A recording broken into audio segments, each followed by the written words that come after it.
Magandang araw mga kagabay, ngayon po November 18, 2025, araw po ng Martes.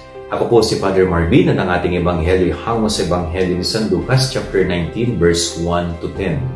Maririnig po natin sa Ebanghelyo na ang Panginoon ay nakatagpo ni Zaccheo.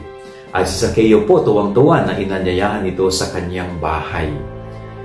Ang ganda-ganda po ng paalala ng gospel na ito. Sana magkaroon din tayo ng kalooban na nagnanais palaging makatagpo ang Panginoon sa ating buhay. No, sana yun yung ating hangarin palagi na paano tayo makagagawa ng paraan para makatagpo ang Diyos palagi sa ating buhay. Katulad ni Zaccheo, imagine napakaliit po niyang tao, pandak po siya. Pero para makita niya ang Panginoong Yesus, gumawa siya ng paraan. Umakyat po siya sa puno ng sikomoro at doon nakita siya ng Panginoon. So ganoon din po sana tayo, no? Gumagawa tayo ng paraan kung paano natin makakatagpo ang Diyos sa ating buhay. At hindi lang po makatagpo, katulad ni Zaccheo, makasama talaga ang Diyos sa ating buhay.